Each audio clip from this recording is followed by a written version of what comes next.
后来最近讲袂少的民众发烧，规身躯酸痛，也毋过体检的结果是阴性，原来是去喂到 A 型的流感。讲进入到流感的时节咯，新冠疫情也未收煞，阁要进入流感的流行期。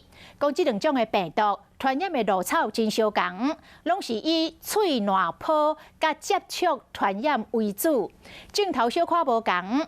喂到流行感冒者会发烧，会规身躯无力。若是喂到新冠病毒者，呼吸道有症状，像脑喉会痛、会烧声。嘛要提醒咱的乡亲时代，爱去注流行感冒的预防针咯。10月初一已经开始注，已经开始帮有心的太太、幼囡仔甲老大人来注流感的预防针。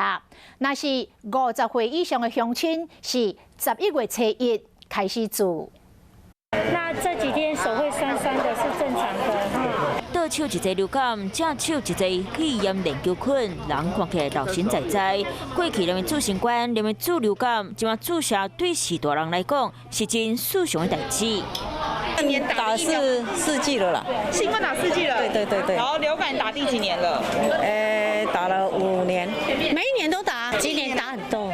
要做疫苗真正有够济，无做阁袂使。今晚到秋冬，新冠疫情也未完全跌落来，流感阁要来。这两种拢是透过喙烂泡和接触传染，尤其伫咧厝内空气未流通，病毒就开始烧化。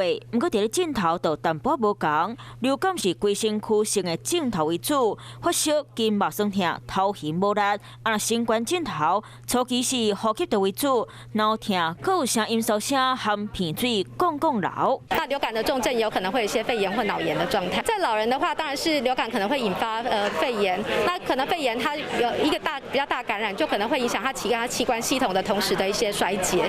毛医师提醒，流感若不幸发展做重症，死亡率关于21%。所以民众对疫苗无过敏的人，流感和新冠疫苗会当同时做伙注。不过若是烦恼副作用，麦当建议2礼拜后再去注。总讲一句，这个寒天疫苗一定拢爱注。观众朋友，有一件事情不知道你们做了吗？